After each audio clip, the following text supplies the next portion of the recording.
pamamagitan ng kanilang mga sugo na ngayon ay nasa Jerusalem upang makipag-usap kay Haring Sedekias. Verse 4, sabihin mo sa kanila na ganito ang pinasasabi ni Yahweh, ang makapangyarihan sa lahat, ang Diyos ng Israel, sa kanilang mga hari.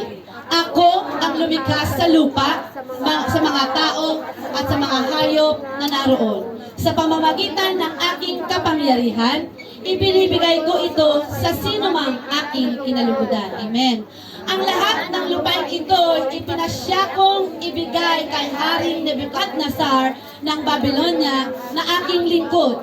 Ibinigay ko rin ang mga hayop sa parang upang maglingkod sa kanya. Grabe yung mga hayop, naglilibuti pa yung hayop, naglilingkod, ano? Alam ko naman walang hayop dito in Jesus' name. Amen? Praise God. Hallelujah. Mga anak tayo ng Diyos. Amen? Amen. Praise God.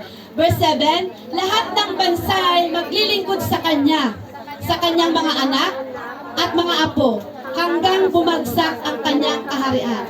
Pagdating ng panahong iyon, ang kaharian naman niya ang aalipinin ng mga hari at bansang makapangyarihan. Next verse please, verse 8.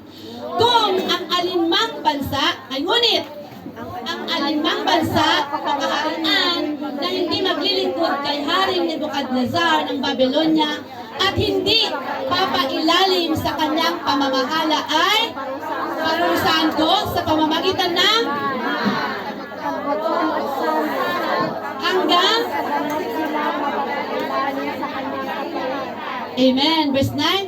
Kaya nga, huwag ninyo ang mga manghuhula, mga tumatawag sa espiritu ng mga patay, mga nagpapaliwanag ng mga panaginip, at mga manggagaway kapag pinipigil nila kayo na maglingkod sa hari ng Babylonia. Kasinungalingan ang kanilang sinasabi sa inyo at ito ang magiging dahilan upang mapatapon kayo sa malayong lupain. Kayo'y itataboy ko at mapapahamak kayong lahat. Subalit, kung ang alinmang bansa'y pasakop sa kapangyarihan ng hari ng Babylonia, pananatilihin ko sila sa kanilang bayan, bubungkalin ng kanilang sariling lupa at doon ay maninirahan. Verse 12, ganito rin ang sabi ko kay Haring Sedekias ng Juda, pasakop kayo. Sabihin mo nga, pasakop kayo. Pasakop tayo Sa kapangyarihan ng hari ng Babylonia. Parang sinasabi niya, pasakop kayo sa inyong mga leader. Amen. Amen? Amen. At paglingkuran ninyo siya at ang kanyang bayan upang kayo'y mabuhay. Amen. Kung hindi, mamamatay kayo sa digmaan, salot, at ito ang parusang inilaan ni Yahweh sa alinmang bansang hindi maglilingkod sa hari ng Babylonia. Huwag kayong maniniwala sa mga propetang pumipigil sa inyo na maglingkod sa hari ng Babylonia. Kasinungalingan ang kailang sinasabi. Take note, marami pong many times repeated yung kasinungalingan. Amen? Sabi niya doon, kasinungalingan ang kanilang sinasabi sa inyo, verse 15, hindi ko sila sinugo, ginagamit lamang nila ang aking pangalan, kaya palalayasin ko kayo sa lupain ito at kayo'y malilipol pati ang mga propetang nandaya sa inyo. Verse 16, sinabi ko naman sa mga pari at sa buong bayan na ipinapasabi ni Yahweh, huwag ninyong papakinggan ang mga propetang nagsasabi sa inyo na ang mga kagamitan sa bahay ni Yahweh ay ibabalik mula sa Babylonia sa madaling panahon. Kasinungalingan ang sinasabi nila sa inyo. Verse 17, huwag ninyo silang pakinggan. Pasakop kayo sa hari ng Babylonia upang kayo'y mabuhay. Bakit kailangan mawasak ang lungsod na ito? Palakpan po natin ang pagkabasa ng salita ng Diyos. Amen? So dito po sa Jeremiah chapter 27 verse 8 to 12, kung makikita po natin sa ibang mga translation ng mga version ng mga sa Bible, ang lagi pong ginagamit dyan is yoke, pamatok. Amen? Kung sino na pa nakakaalam sa pamatok? Diba sa probinsya po natin, sa mga provinces po, bago po kayo, sa Ilocano, magdakulos ka, o kaya mag-araro, iba po yun. Nilalagyan po, bago pong gamitin yung, yung suyod. Okay, suyod, salamat po. Suyod, bago mo po yun magamit, lalagyan mo muna ng pamatok yung kalabaw o kaya yung ox. Amen? Alam niyo po yun. Amen? At ini-imagine ko po, yun po yun. Inilalagay po dito sa batok ng baka o kaya ng kalabaw. Amen? At meron po yung tali na dalawa. Amen? Depende po kung ilan po yung suyod na gagamitin ninyo. Amen? Pero most of the time, and I am familiar sa province po ng Abra, dalawa lang, isa lang po yung suyod na ginagamit. Kaya both side po, meron po yung lubid na nakahawak po, nakatali po doon sa pamatok at nilalagay po yun sa batok po ng kalabaw o kaya baka at yun po ay ikinokonek po dun sa suyod at yun po ang ginagamit para po masuyod ang isang bukid para po sa pagtataniman. Amen? Amen. So I am imagine, nung sinabi po ng Panginoong Yahweh kay Jeremiah, na sabi niya, sabi niya ganon, gumawa ka ng pamatok at lubid at ilagay mo sa iyong batok. Imaginein mo, isang tao naglagay ng pamatok sa kanyang batok. Ano kaya yung ibig sabihin nun? Amen?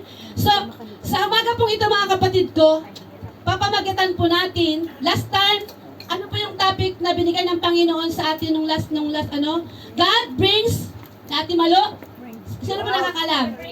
God brings the best version in you. Amen? Amen. So truly that God brings the best version in you when you are in the submission of the Word of God. Amen? So that's why the message of the Lord today, the power of submission. Sabihin mo nga, the power of submission. Ang kapangyarihan ng pagpapasakop o pagpapasailalim sa salita ng Diyos at sa kapangyarihan at pamamahala ng Diyos sa pamamagitan po ng mga taong binigyan ng Diyos ng kapamahalaan at pamunuan. Hello? Amen. Meron po itong kapangyarihan. Amen? Kaya sa umaga pong ito mga kapatid ko, the big idea of this power of submission is submit to God's authority even when it is administered in surprising ways. Amen? Ano pong ibig sabihin?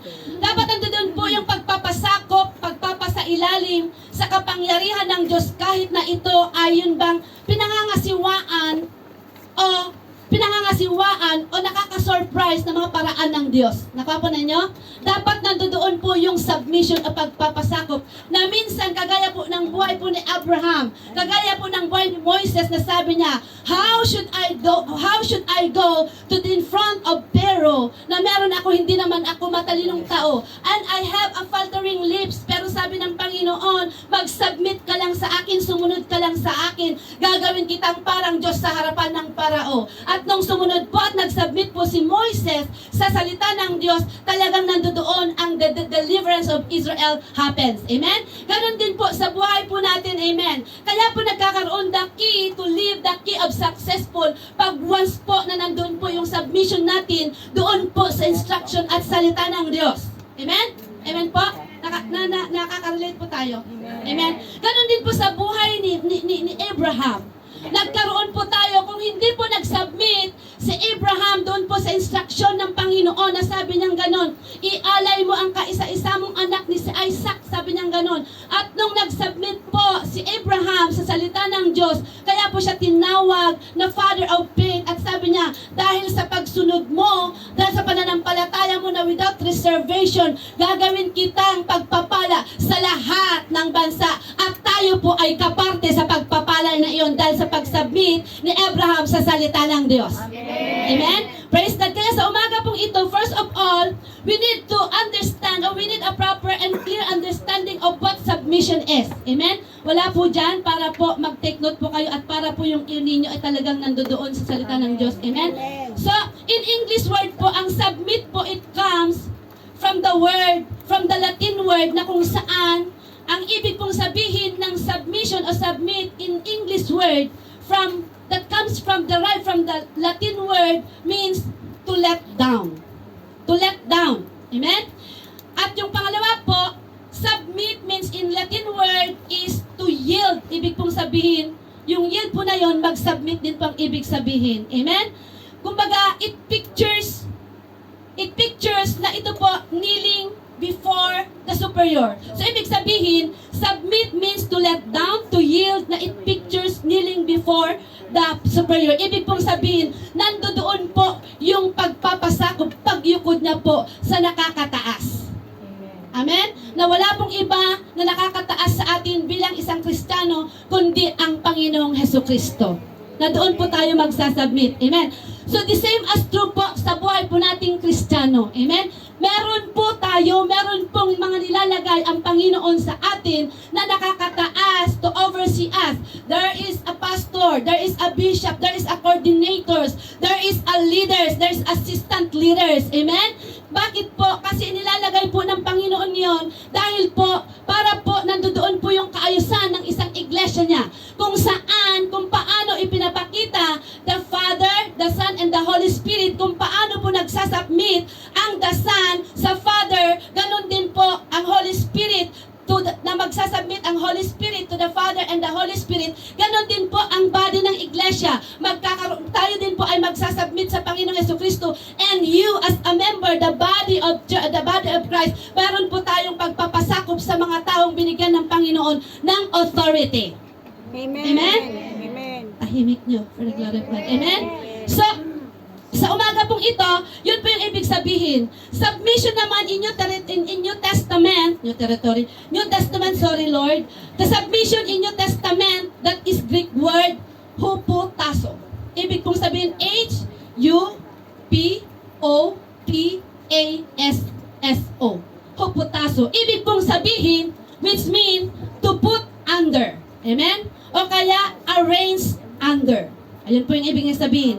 Yun po sa New Testament na hinango po sa Greek word, hupotasso, na ibig pong sabihin, which means to put under or to arrange under. Ibig pong sabihin, pagpapasailalim o pagpapasakop ng mga nakakatas. Pagdating po sa military term, ito po yun, in military term o military word, ang hupotasso po o submission po, it refers to a lower ranking soldiers. Kagaya po nung pag-aaral natin kanina, kaya nga po nung nag-aaral tayo about the angelic kanina, no?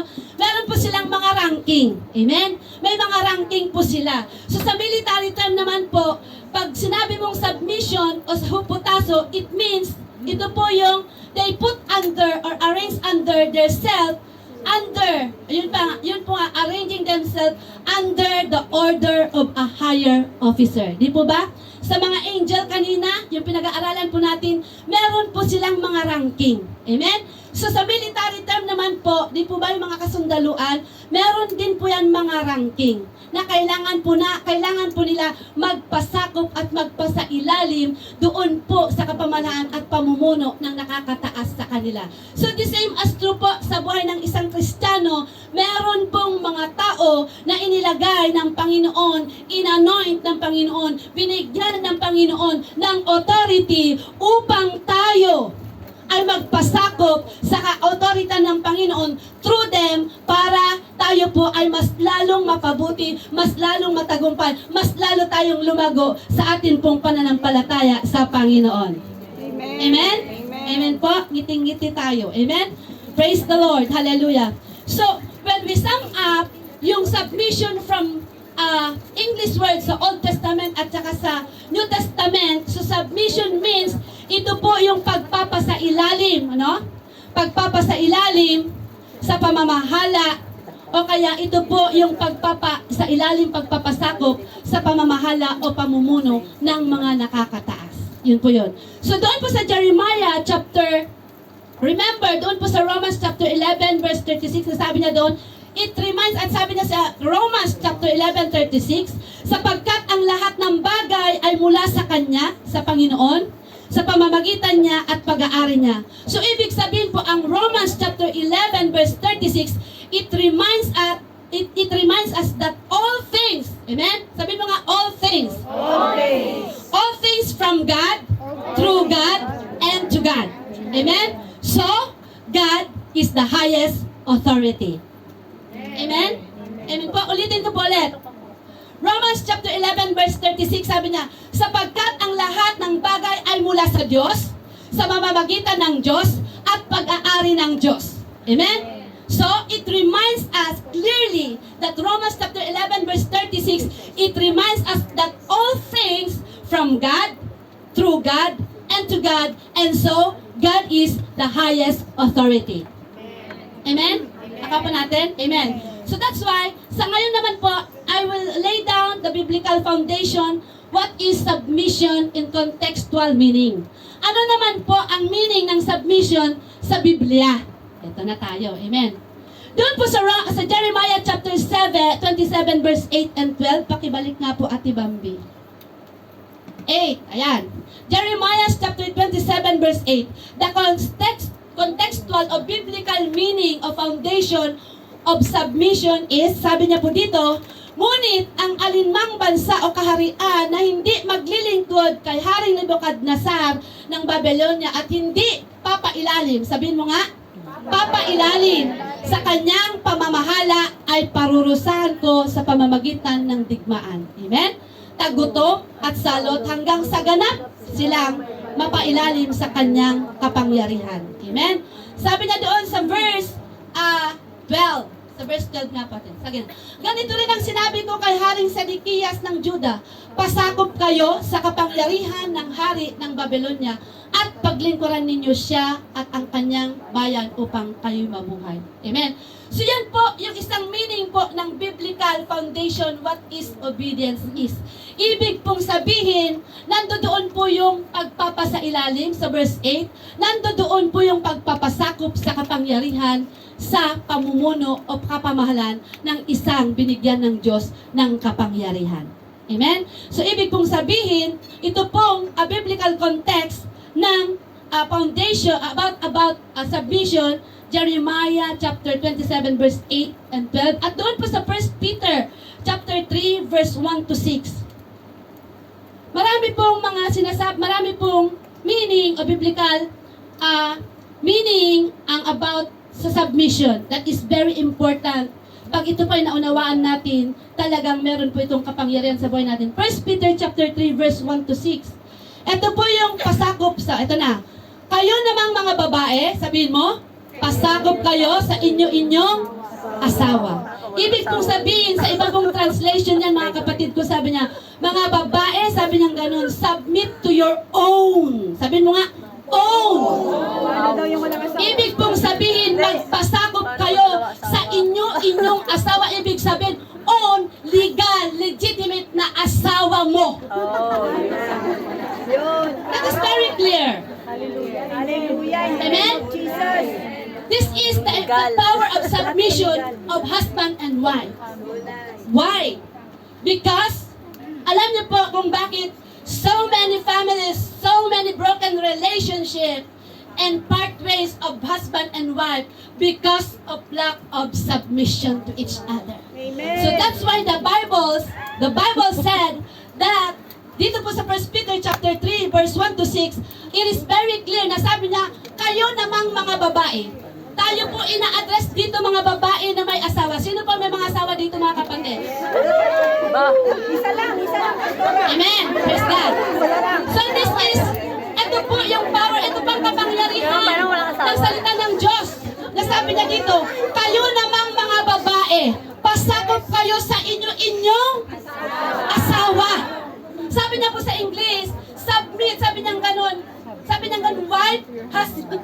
wife, submit to your own. Mas maganda sa English madiin. Submit to your own husband.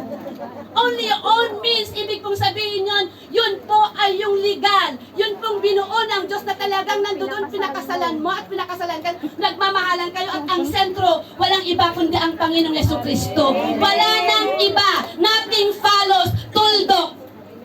Amen? Bakit po? Kasi ang sabi niya, sa gayon, sabi niya, kung mayroon sa kanila na hindi pa naniniwala sa salita ng Diyos, mahihikayat din silang sumampalataya dahil sa inyong magandang asal. Bakit po?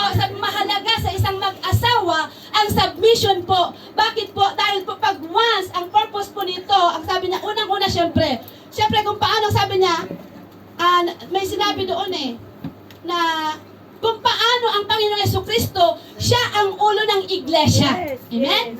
Siya ang ulo ng iglesia. Ganon din po ang ating mga asawa. Siya dapat ang ulo ng ating pamilya. Amen? Your own husband. Hindi po ibang ulo ng pamilya, your only own husband. Amen? So kaya sabi po niya dito, ano po yung purpose? Bakit mahalaga po yung submission sa atin pong mga asawa? Kasi sabi po natin, most of the time, tayo po mga OFW, tayo po ay nakakakilala na sa Panginoon. Amen? At marami po sa atin, even our husband ay hindi pa talagang, alam mo yun, kahit na isiran mo ng salita ng Diyos, hindi pa in 1 time, 3 times, alam mo yun, alam mo kahit months na yan o year na, hindi pa rin ganun kaunawa yung ating yung pananampalataya na atin pong tinitindigan. Kaya nga, ang payo po ni Peter dito, tayong mga babae na sumasampalataya at nanampalataya nakipag-isa na sa Panginoong Jesucristo, nakakilala na sa katotohanan, dapat nandoon yung pagpapasakop natin sa ating mga asawa. For what? Ano po yung purpose? Upang sila din po ay mahikayat natin sila sa pananampalataya natin na tinanggap natin sa Panginoong Jesucristo sa pamamagitan po ng mabubuting asal natin in words and action and in love. Amen. Amen? Amen. Pag po ay magagalit sa akin, it's the word of God. Hallelujah. And if you are this, and if you are, if the word of the Lord encountering you, just praise the Lord because Amen. God loves you. Amen. And the truth will set us free because the word of God is God Himself that is encountering us. Amen? Kaya nga sabi niya ngayon, the purpose kung bakit po tayo magpapasakop sa ating own husband, lagi niyo pong tatandaan yun, own husband, yung legal mo pong asawa, upang mahikayat mo po siya sa pananampalataya sa Panginoong Jesucristo, upang maganap yung sinasabi niya doon sa Joshua 24 verse 15, and you and your household, we will serve the Lord one day.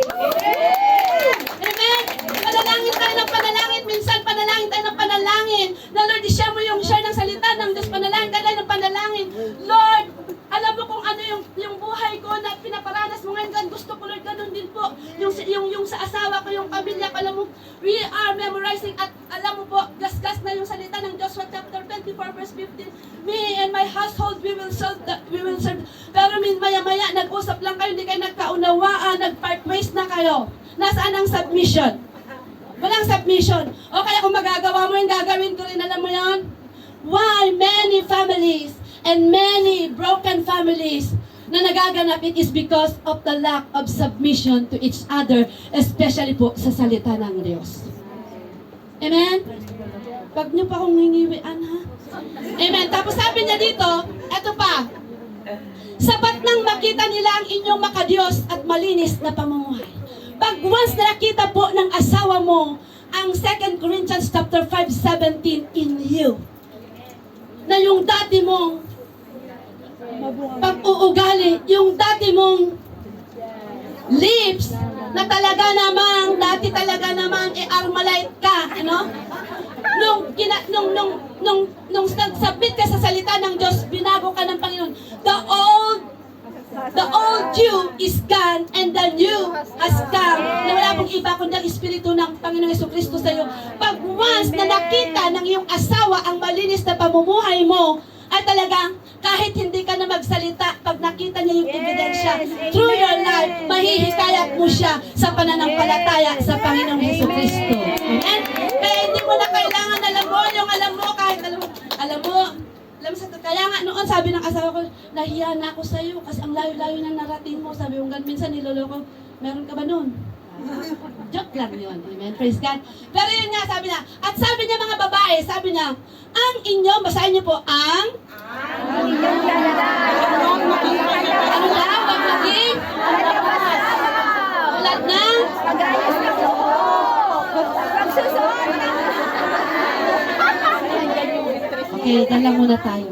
Sabi po ng salita ng Diyos, take it seriously. Tayo pong mga babae, ang sinasabi po ng salita ng Diyos sa verse 3, ang ganda natin ay hindi dapat maging panlabas na anyo lamang. Tulad ng pag-aayos ng buhok, pagsusuot ng mga alahas, kahit pa ilang necklace ang ipalutipot mo lang sa kahit pa yan 30,000 Hong Kong dollar.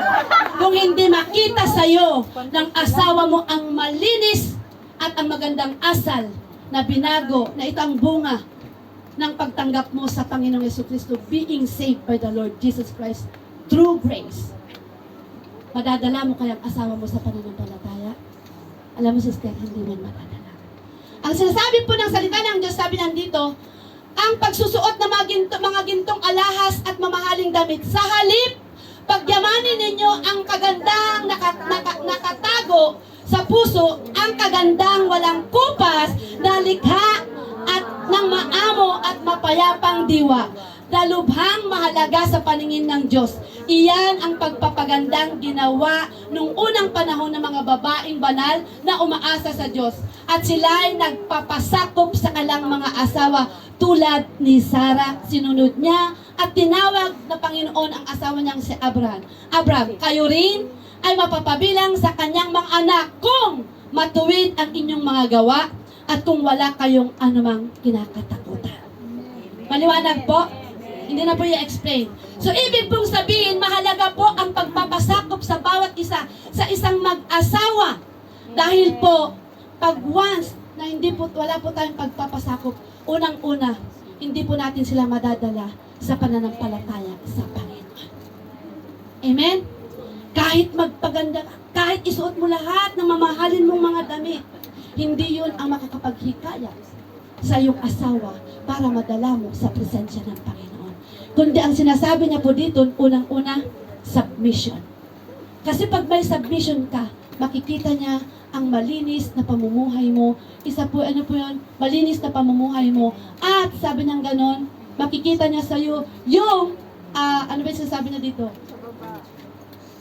Amen. Makikita niya sa iyo yung malinis na pamumuhay at hindi yung panlabas na ganda. Dahil ang tinitignan ng Panginoon, yung nakatagong ganda, yung malinis na pamumuhay at diwa sa puso mo. Amen? So that is the second biblical foundation of submission. That's why, if there is submission sa couples po, alam niyo po mga kapatid, kayo po yung tinatawag na isa pong family, isa pong samahan na masayang masaya. Pero pag walang submission, nagkakaroon po yan ng part ways. Kaya po, nagkakaroon ng broken family. Amen? So number 2, sabi niya po sa 1 Peter chapter 5, verse 5 to 6, sabi niya, at kayo namang mga kabataan, ito pa ina-address ni Peter sa mga kabataan. Wala din naman mga kabataan, pastora. Ibig pong sabihin, sabi niya dito, at kayo namang mga kabataan, pasakop kayo sa matatandang pinuno ng iglesia. Ano po, sino po yung mga tinutukoy dito? Mga youth po ba? Hindi po yun. Ibig pong sabihin, lahat po ng mga members sa iglesia, sa mga cell group, sila po yung tinutukoy dito. Amen? Sabi po niya dito, pasakop kayo sa matatandang pinuno ng iglesia. Ibig pong sabihin, siyempre unang-una, sa Panginoon, sa pastors, sa coordinators, at sa inyong mga leaders. Amen? Sabi niya po dito, at kayong lahat ay magpakumbaba. Kasi kung meron po kayong pagpapasakop, makikita rin po doon ang pagpapakumbaba. Kung hindi ka nagpapasakop, wala din sa iyo ang pagpapakumbaba. Kasi magkapatid po yan. Pag meron kang pagpapasakop sa iyong leaders, meron ka ring spirit of humbleness. Amen? Amen? Kung wala kang pagpapasakop, kahit sabihin mo, pumupunta naman ako pastora sa church, kahit pumunta ka sa church, every Sunday, ikaw pang pinakamaga, kung hindi ka marunong magpasakop sa leaders mo at sa coordinators mo, sabi ng salita ng Diyos, wala pa rin pagpapasakop at wala kang pagpapakumbaba. Amen? Pastora, maliwanag naman ako magsalita. Hindi mo ako madadala sa lumanay ng salita mo. Ang sabi ng Panginoon, mapagpakumaba at pagpapasakop. Doon po nakikita ang kababaan at mapagpasakop na puso. Amen? Kaya sabi niya, sinasalungat ng Diyos ang mga mapagmataas. Ngunit, pinagpapala niya ang mabababang loob. Kaya nga, ulit, ano sabi niya dito? Pasakop kayo sa kapangyarihan ng Diyos at dadakilaan niya kayo pagdating ng takdang panahon. Dito po, bakit po tinuturuan tayo? What is the purpose? Ano po ba ang layunin? Bakit po, ano yung blessing? Bakit po tayo magpapasakop sa ating mga leaders? Kasi ang sabi niya po dito, sabi ng Panginoon, number 1 po, hate po, kaaway po ng Panginoon ang mapagmataas. Pangalawa, pag ikaw po ay magpagpapasakop sa leaders mo, ang sabi niya doon, pinagpagpapalain ka po niya. Lahat po tayo gusto ng pagpapala. Amen? Ngayon, sabi niya pa dito, pasakop kayo sa kapangyarihan ng Diyos. Dahil pangatlo po na purpose niya, in due time, He will lift you up. Hindi ka man ngayon napapansin, kahit na nagpapasakop kayo, pero ang pangako ng Panginoon sa verse 6, in due time, the Lord will lift you up. So tatlo po yung blessings po dito sa 1 Peter chapter 5, verse 5 and 6. Next. Ito naman po, ito po ay tinutukoy po na dito, tayo po. Sabihin mo nga, ako yan. Ako yan. Sabi nga sa Ephesians chapter 6, verse 5 and 8. Yan. Mga alipin, sabi niya. Sundin ninyo ang inyong mga amo dito sa lupa ng may buong katapatan. Amen? So, tayo pong mga employee, tayo po, mahalaga po, it is very important for us to submit sa atin pong mga master dito po sa lupa. Sino po nakarelate dito? Na binigyan ka ng rules and regulation ng amo mo at nung hindi ka nagpasakop, ano nangyari? May war. May war mo na. Discussion. Nag-aaway muna kayo. Magtatalo muna kayo. At the end, sabi, pack your things. May part ways. Amen? So, mahalaga po sabi niya dito, mga alipin, sundin ninyo ang inyong mga amo dito sa lupa ng may buong katapatan. Sabihin mo nga, buong? Amen. At buong takot at paggalang na parang si Kristo ang inyong pinaglilingkuran. Gawin ninyo iyan, may nakakakita man o wala, hindi upang mapuri ng mga tao, kundi dahil kayo'y mga lingkod ni Kristo at buong pusong sumusunod sa kalooban ng Diyos. Amen? Maglingkod kayo ng masaya. Ang kalooban na parang Panginoon, parang sa Panginoon kayo naglilingkod at hindi sa tao, sapagkat alam ninyong gagantimpalaan ng Panginoon ang bawat mabubuting gawa ninyo man, maging siya man ay alipin o malaya. So ito po yung sinasabi niya po sa atin bilang mga employee. Bilang mga employee, may nakakakita man o wala, dapat magpasakop tayo sa atin pong mga master dito sa lupa. Tayo po ang sabi niya doon, napakaliwanag po yung sinasabi niya doon, na tayo po ay maglingkod o sundin natin ang ating mga amo dito sa lupa ng may buong katapatan. Sinabi ng amo mo, pumunta ka sa ganito, bumili ka ng ganitong presyo. Ang presyo na binigay sa iyo ng tendera dahil nag-sell, $30. Amen? Eh, ang nilista mo doon, $45. Eh, gaano ka katapat sa amo mo? Amen? $15. Sabi niya, paano ka nagkakaroon ng buong takot at paggalong sa amo mo? Pag may mali ka ba?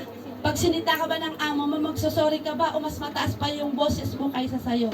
O nagkakaroon ka ng self-justification or own reasoning para lang ma-justify ka at ikaw yung lalabas na panalo. Hindi po yun ang sinasabi ng Panginoon sa bawat isa sa atin.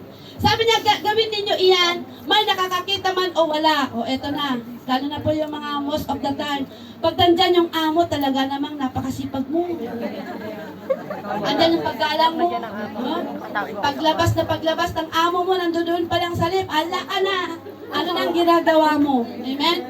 Nagse-celebrate ka na, nagkakaroon ka ng feasting.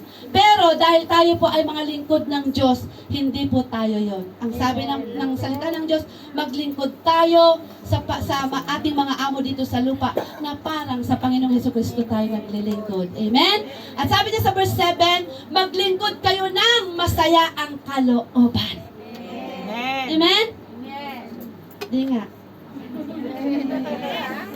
Walang murmuring. Maglingkod tayo, sabi niya sa verse 7, maglingkod kayo ng masaya ang kalooban na parang sa Panginoon kayo naglilingkod at hindi sa tao.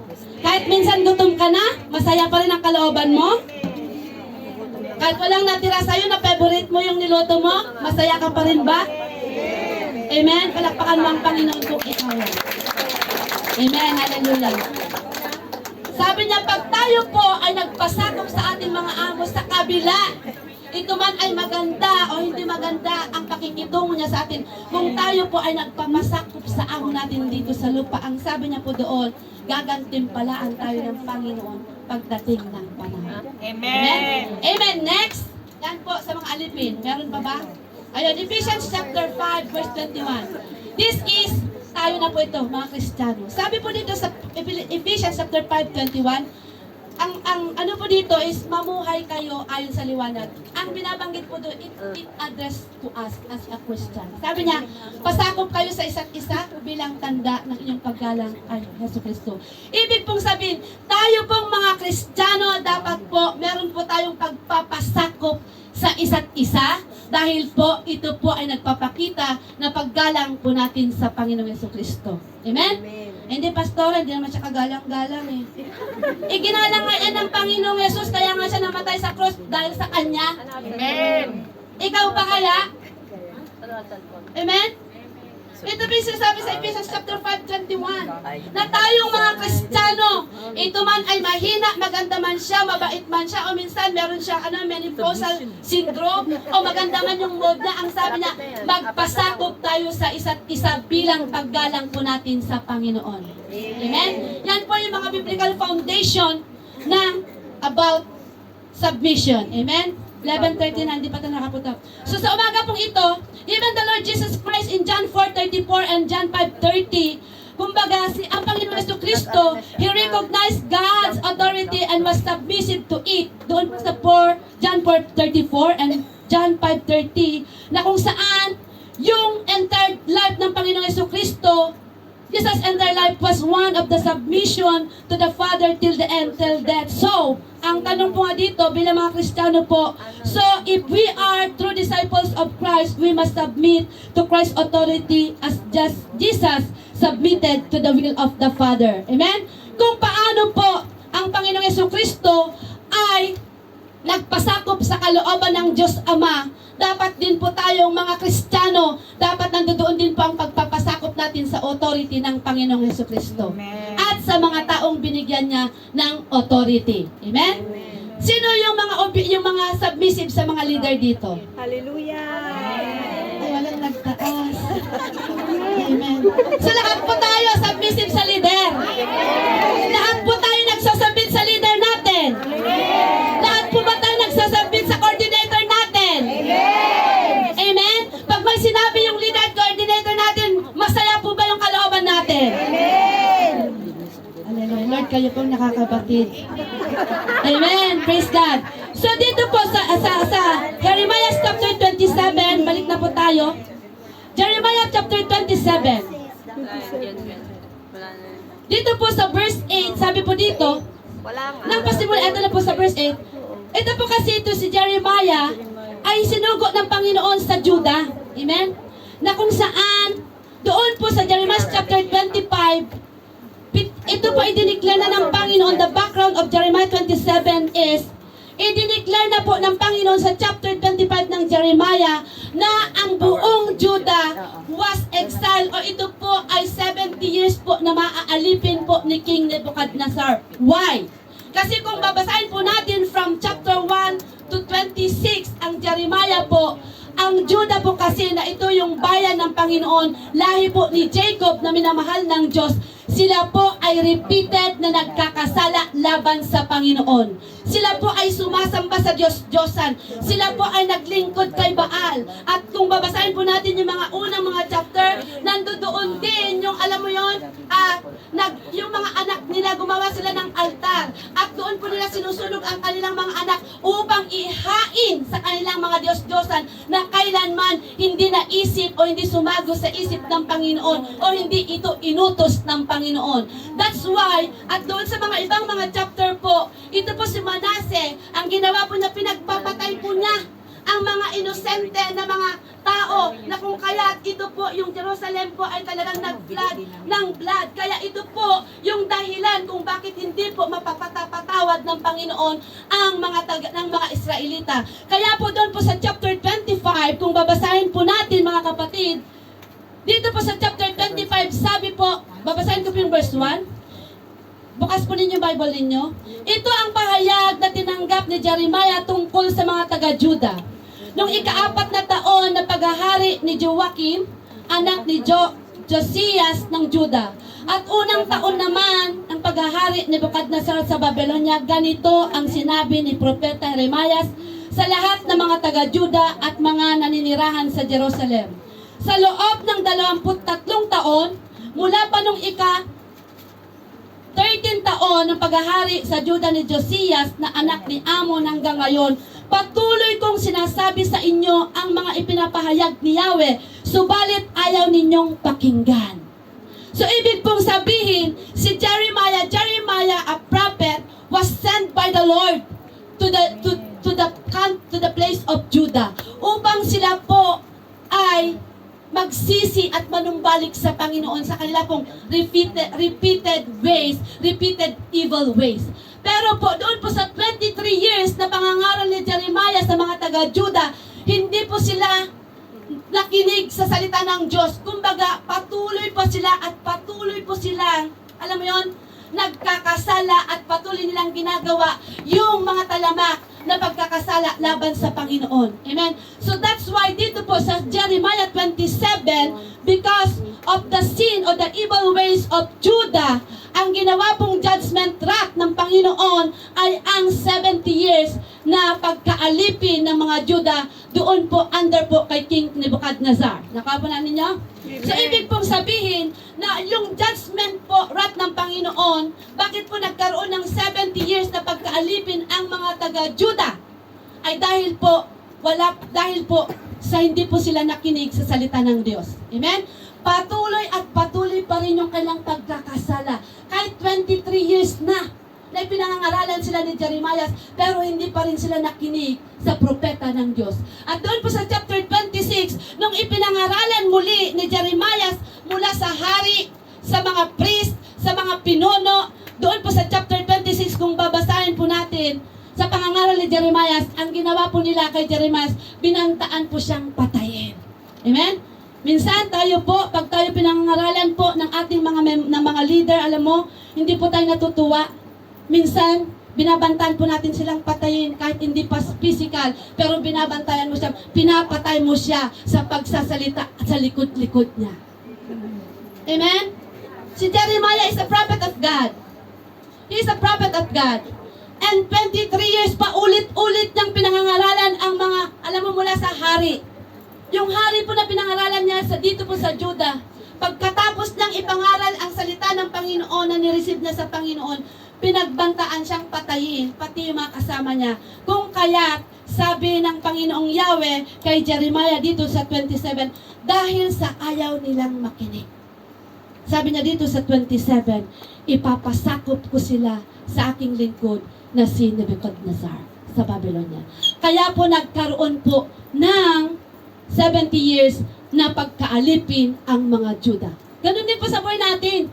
Pag tayo pa ay hindi nakinig sa salita ng Diyos, wag po tayong magtaka kung bakit po may mga salot. Wag po tayong magtaka kung bakit may taggutom. Wag po tayong magtaka kung bakit may mga, alam mo yun, kamatayan sa ating mga buhay. Dahil po sa atin pong hindi pagsasubmit sa salita ng Diyos. Amen? So tignan po natin kung ano po yung sinabi ng Panginoon, ang ginawa ng Panginoon dito po sa mga Juda. Dito po sa Juda verse 8. Verse 8, 27. Jeremiah 27 verse 8, sabi niya. Nandyan pa ba? Dali lang, may. Ngunit ang alinmang, sabi niya dito, ngunit ang alinmang bansa o kaharian na hindi maglilingkod kay Haring Nebuchadnezzar ng Babylonia at hindi papailalim sa kanyang pamamahala ay parurusahan ko sa pamamagitan ng digmaan, taggutom at salot hanggang sa ganap silang magpailalim sa kanyang kapangyarihan. So ano makikita po natin dito mga kapatid? Dito po sa verse 8, in-specify po ng Panginoon ang punishment for refusal to submit. Dito po sa verse 8, God specified the punishment for refusal to submit. Unang-una, sabi niya dito, kung hindi magpapailalim ang sino mang bansa at maglilingkod kay Haring Nebuchadnezzar, ang sabi niya po doon, sabi niya dito, ngunit ang alinmang bansa o kaharian na hindi maglilingkod kay Haring Nebuchadnezzar ng Babylonia at hindi papailalim sa kanyang pamamahala, parurusahan ko sa pamamagitan ng una, digmaan. Ito po ang ginawa ng Panginoon. Ganon din po sa buhay natin mga Kristiyano. Ano po yung message dito? Pag once po na hindi po tayo magpasailalim o magpasakop sa salita ng Diyos, sa pamamagitan po ng mga lingkod ng Diyos na binigyan niya ng kapangyarihan o authority, nagkakaroon din po tayo ng kaparusahan. Unang-una po, meron po yan, war. Kaya wag kang magtaka kapatid ko kung bakit ganyan, marami kang nararanasan, meron pong, pag may war po, ano pong nangyayari? Wala pong kapayapaan. Amen? Pag wala pong pagpapasakop, kaya ang sabi ng Panginoon, ang sino mang hindi maglilingkod o magpailalim o magpasakop sa kapangyarihan ng aking lingkod na si Nebukadnezar, parurusahan ng Panginoon sa pamamagitan po ng digmaan. Anong ibig sabihin dito? Ano po ang ine-emphasize ng salita ng Diyos sa atin pong buhay spiritual? Pag once it is very clear that if we are not going to submit to those people who has in the authority from the Lord, meron po tayong consequences. There is always a punishment. Unang-una, ito po, digmaan.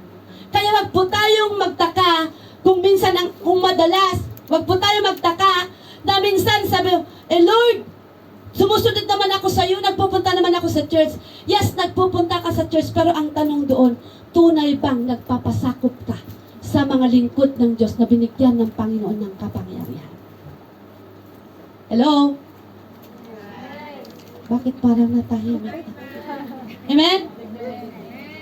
Minsan, alam mo, pag may digmaan, unang-una, bago magdigmaan yan, meron pa yung, ano ba yan?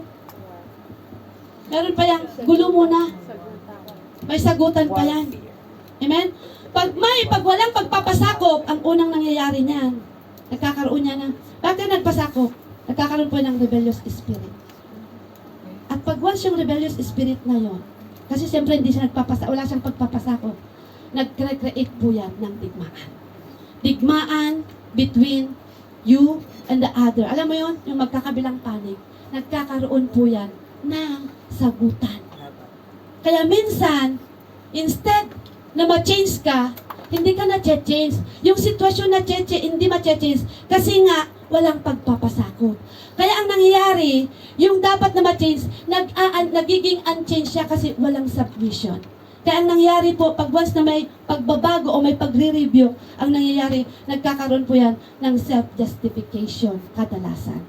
Ako magaling, siya magaling. Alam mo, ikaw na nga magaling. Ako yung tama, alam mo yon? Nagbabagaling pa tayo. Ako yung tama, ako yung magaling, ako yung talagang tama kahit siya ay leader. O tama nga, ikaw ay tama. May tama ka nga. Amen?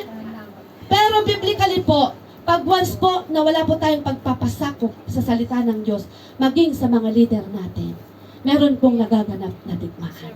Kaya wag kang magtaka na pati yung mga inosente, yung pamilya mo, yung relasyon mo, yung ministry mo, yung trabaho mo, nagkakaroon ng digmahan dahil po sa iyo pong hindi pagpapasakop sa salita ng Diyos. Meron po isang testimony. When I was year 2006, meron po isang leader under in my leadership. Pagkaharap ko po siya, mabait. Pagkaharap ko siyang kumain, mabait din. Malambing sa magsalita. Pagtalikod ko pala, dinedesert na ako. Sabi ko, weekly, may nangyayari sa pamilya niya. Kung hindi sa sarili niya, kung hindi sa asawa niya, kung hindi sa pinansyal niya, sa amo niya, sa last sa pamilya niya. Last na nangyari po sa pamilya niya. Nung malaman ko po na ginaganon niya ako, sabi ko sa kanya, pag hindi ka huminto, hindi ako ang kinakalaban. Hindi ako nagano. Alam niyo po, last na nangyari, yung asawa po niya nag-drive ng motor, nagkaroon ng, yung ulo niya. And then, nakoma. Pangalawa, nung nagkaroon po ng bagyo, na-was out lahat yung pamilya niya sa part ng Iloilo. Kaya nung time na yon gusto niyang lumapit sa akin para mag-sorry. Pero ang sabi ko sa kanya, wag mo na uulitin dahil ang salita ng Diyos ang kinakalaban mo, hindi ako. Ibig pong sabihin, laging may digmaan. Meron laging nagaganap sa atin pong buhay, higit sa lahat sa atin pong espiritual. Kaya wag kang magtaka kung bakit hindi ka pa nakakaahon sa isa, nandoon na naman yung isa, hindi ka nakakaahon, andun patong-patong because of lack of submission in the word of the Lord and to the people that God has given authority to watch over you. Yan pong sinabi ng Panginoon. Kung ayaw mong sino mang mga bansa ang hindi maglingkod at magpailalim sa aking lingkod na si Nebukadnezar, parurusahan ko sila sa pamamagitan ng digmaan. Sa buhay Kristiyano, nagaganap po ito. Kaya nga, meron mga, ano ba yun, salita na away, ako tama, siya mali, ako tama. May digmaan lagi. Amen? Pangalawa, sabi niya ganun, ano po yung number 2? Sabi niya, parurusahan ko sila sa pamamagitan ng taggutom. Amen? Ano ba yung taggutom? Unang-una, pag wala po tayong pagpapasakop sa atin pong leader, unang-una pong nagugutom, unang-una pong na-apektuhan, spiritual po natin. Bakit? Siyempre, kung wala kang pagpapasakop sa leader mo, paano ka makikinig sa ituturo ng leader mo? Amen. Paano ka makakarinig ng mensahe ng Panginoon through your leader kung wala kang pagpapasakop? Kung wala kang pagpapasakop, wala ka kasing pagtanggap sa sasabihin ng Panginoon through your leader. Amen. Kaya ang nagaganap sa spiritual mo, nagiging dry ka. At pag naging dry ka, pag may famine, may drought. Amen? Pag may drought, nangyayari na doon yung kamatayan, spiritual death ang nangaganap. Kaya ang nangyayari, sasabihin mo, di na ako pupunta sa church. O kaya may mga time na ayaw ko muna pumunta sa church. Bakit? Kasi wala akong gana. Bakit? Bakit ka walang gana? Eh kasi ganito, hindi mo nilang sinabi na kasi wala akong pagpapasakop sa leader ko. Mas maganda pa yun, pagpapalain ka pa ng Panginoon pag umaamin ka. Amen? Pero pag meron kang pagpapasakop, makikita mo po.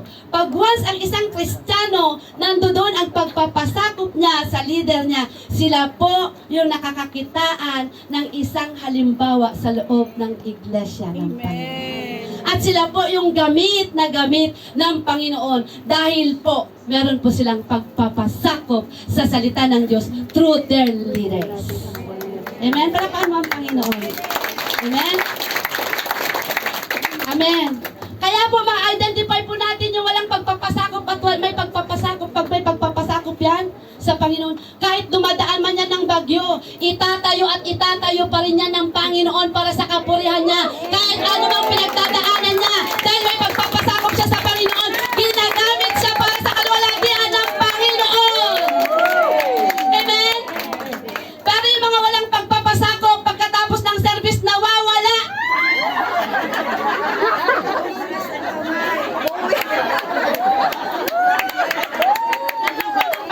Wala nang Yung mga mawawala walang dyan. pagpapasakop, makikita mo kahit gaano kaganda ng mga lipstick nila.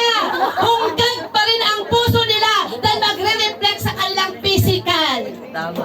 Pero ang mga nagpapasakop sa salita ng Diyos through their leaders, dumaan man yan ng mga signal number 8, number 10 na bagyo, sila ay masayang masaya, nagtataas ng kamay para mapapurihan ng Panginoon and ready to do the will of the Father. Amen? Yung mga may pagpapasakop ng salita ng Diyos, kahit walang kaalaman, pag nagpasakop ka sa salita ng Diyos, ang sasabihin mo, yes Lord, here I am, use me. At si Lord ang magbibigay ng mga magagandang bagay upang i-enable ka sa mga obligasyon o mga gift na ibinigay ng Diyos para mapapurihan mo ang kanyang pangalan. Amen? Eh bakit ako noon, sintunado rin naman ang boss ko. Pero dahil sabi ko, Lord, magpasakop ako, Lord God, sa training. May sinabihan ako dati ng drummer namin eh. Siya pa naman yung isang professional drummer dito sa Hong Kong noon sa mga bar. Sabi niya sa akin, pag hindi ka marunong sumunod, sabi niya, pag hindi ka marunong sumunod sa beat, sabi niya ganun, ikaw ang isusunod ko sa beating. Sabi niya, ay, sabi mo ganun, parang ako yung, alam mo yun, pag di daw ako marunong sumunod sa beating, ako daw ang isusunod niya doon sa beating, ibig sabihin, ako daw yung sasama doon sa palo niya. Pero sabi ko, Lord, gusto ko po, Panginoon, sumunod, O Lord God, sa instruction mo, sa process mo kung paano ito, Lord God. And for the glory of God po, ginamit po tayo ng Panginoon para sa kaburihan niya. At for the glory of God, through His sanctuary, meron po tayong recording, CDs po, na release po, year, anong year? I forgot the year, pero nakatulong po yun, nakarating po yan sa iba't ibang bansa at nagamit po yan para sa kaluwalhatian ng Panginoon. Amen? Amen? Yun po, amen? Example? Number 3, kasi wala na tayong time. Sabi ng Panginoon, kung walang pagpapasakop, ano pang nagaganap sa isang, even sa mag-asawa, even po sa pamilya, even sa relasyon, even po sa mga pagtatrabaho natin, di po ba? Pag wala tayong pagpapasakop, nandoon lagi ang taggutom. Nandoon ang salot. Ano ba ang salot? Problema. Plague po yan sa English, di po ba? Nandiyan yung problema, kaya minsan sinasalot yung financial mo. Kaya minsan sinasalot yung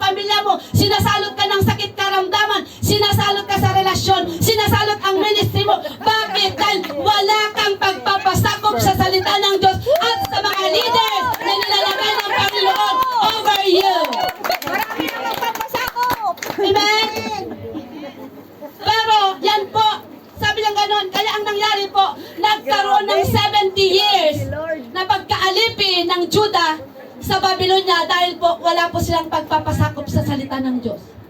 Ang tanong ngayon dito, gusto mo ba ng 7 years na taggutom? 70 years na tagsalot? 70 years na yan, tikmaan sa buhay mo? Kung gusto mo ng ganitong 70 years na tikmaan at pagkaalipin ng kaaway, huwag kang magpasakop sa Diyos. Pero kung gusto mo ng matiwasay, masagana, kontentong buhay, ibig sabihin, magpasakop ka na mula ngayon sa salita ng Diyos at sa leader mo na inilagay ng Panginoon upang ikaw ay pangaralan at upang ikaw ay lead sa tamang daan papunta sa langit. Amen? Amen po ba? Yan po yung tatlo. So ano naman po ang mga blessings ng pagpapasakop? Sa verse 11. Verse 11 at Bambi. Wait lang po. 11, sorry. Verse 11. Walang 11. Ay, dito sa verse 11. Subalit, verse 11 to 12, yan, sabi niya. Subalit, ay nawala. Yan may, subali. Ayan, ito na. Subalit kung ang alinmang bansa ay pasakop sa kapangyarihan ng hari ng Babylonia, pananatilihin ko sila sa kanilang bayan. Amen. Bubungkalin nila ang sarili nilang lupa at doon maninirahan. Pag once pala na may paninirahan, pag meron po, 5 minutes na lang, pag meron palang pagpapasakop ang isang bayan, ang isang cell group, ang isang iglesia sa mga nakakataas, ang sabi pa nun, pananatilihin ko sila sa kanilang bayan. Ibig pong sabihin, pag nandoon ang pagpapasakop natin sa presensya ng pananatilihin ka sa presensya ng Panginoon. Siyempre, pag ikaw ay nanatili at pag may pagpapasakop ka sa salita ng Diyos, mananatili ka sa presensya ng Panginoon. Ang sabi niya po doon, bubungkalin nila ang sariling lupa. Pag sinabing bubungkalin ang sariling lupa, ibig sabihin, meron pong, pag-cultivate ng faith. Amen? Pag may pag-cultivate ng faith, meron paglugo ang faith. Amen? At pag may paglago ang faith, ang sabi niya doon, tayo po ay magkakaroon ng maraming masaganang pagbubunga. Amen?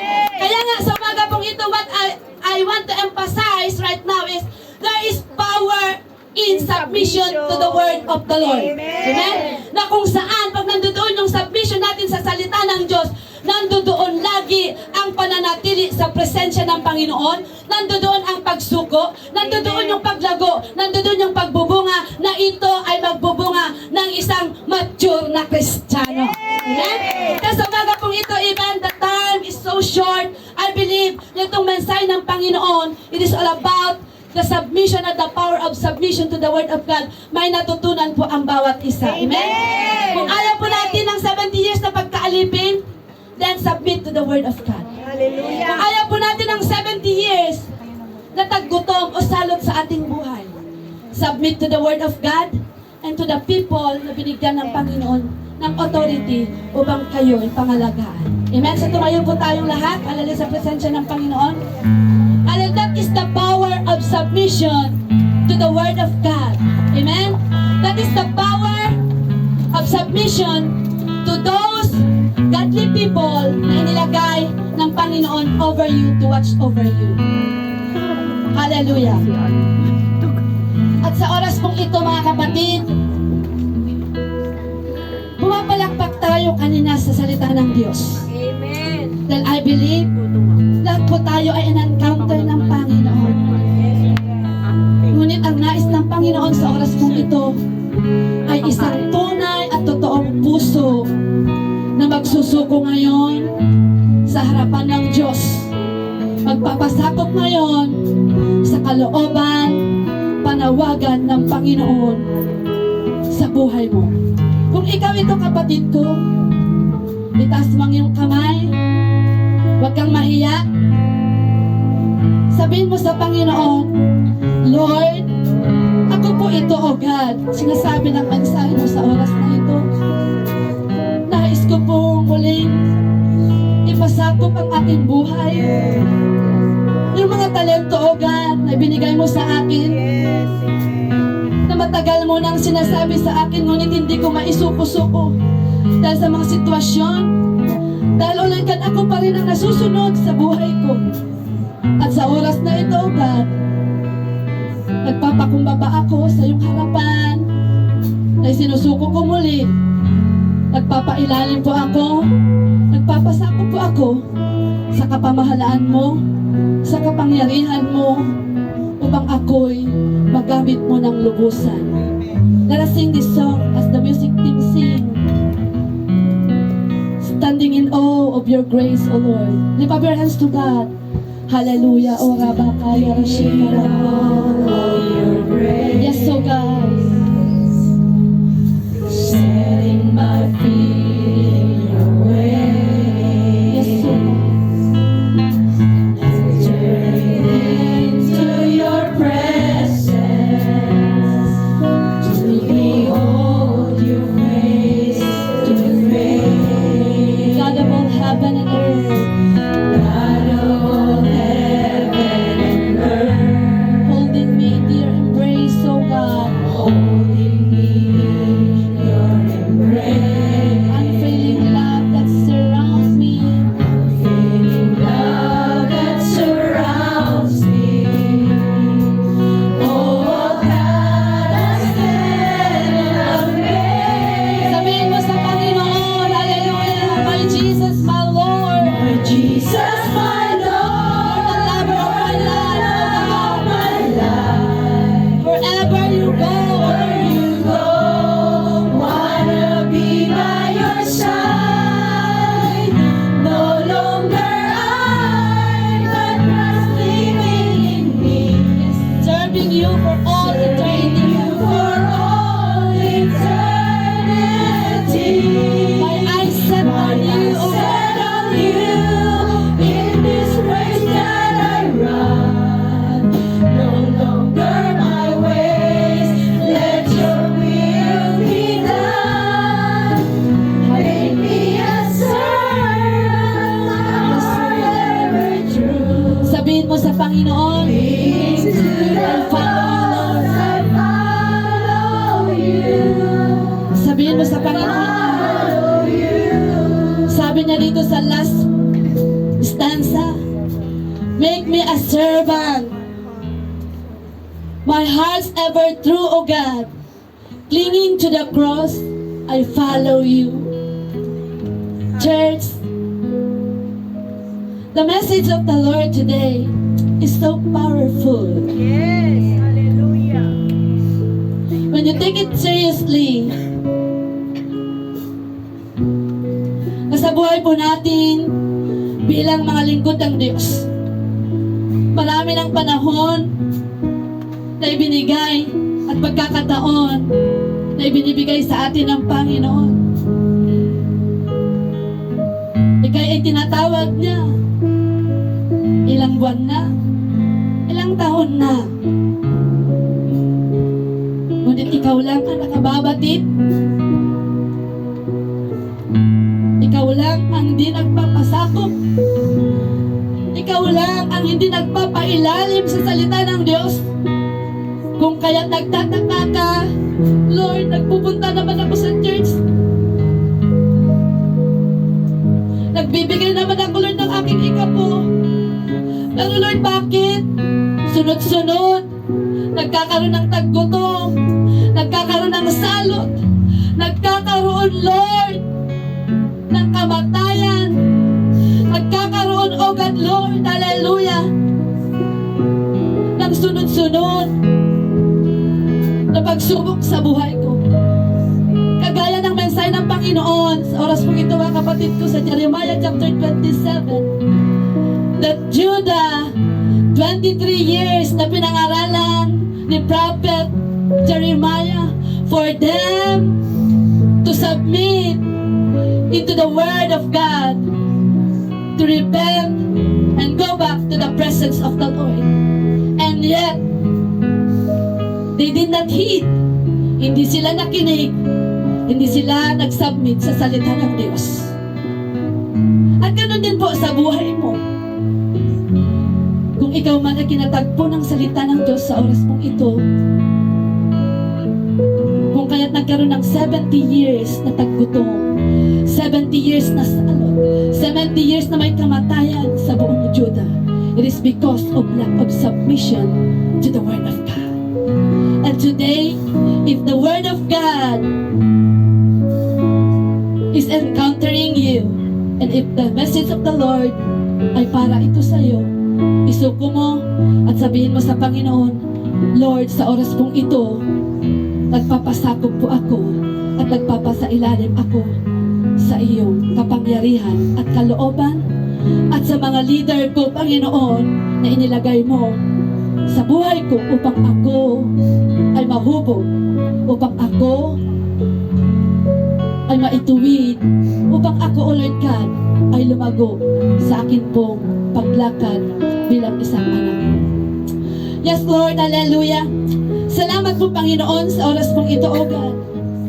Salamat sa makapangyarihan mong salita, O Diyos. Nananalig po ako at nagtitiwala ako, O Diyos, ng bawat isa, O Lord God, sa amin, sa araw pong ito, God, Lord. Kinatagpo mo kami, kinausap mo kami, God. Itinuwid mo kami, ginising mo kami, Panginoon, sa katotohanan. At sa oras na ito, God, lahat, Panginoon, ng nais, O Lord God, magsuko, magpasakop muli sa iyong kalooban, O God, Lord, tulungan mo kami, Holy Spirit, that we always submit every time, all the time, unto your word every time, na meron ka pong instruction sa bawat isa sa amin, at maganap ang kalooban mo sa bawat buhay ng mga anak mo po ito na makapagbibigay ng kapurihan sa pangalan mo. Salamat, O Diyos, sa bawat puso ng mga anak mo, Lord, na nagsuko sa umaga pong ito at sa salita mo, Panginoon, through the working power of the Holy Spirit. Hallelujah. Lord, lumabas man po kami sa lugar na ito, taglay po namin, O Lord God, Lord, ang isang puso, isang espiritu, O Lord God, Lord, na mapagpasakop sa kalooban mo mula sa oras na ito. Pagpalain mo, Panginoon, ang salita mo, ang buong kawan mo, Lord God, sa AM service, O Lord God, Lord, as we depart in this place. In Jesus' name we pray. Amen. Amen. Palakpakan po natin ang Diyos na buhay.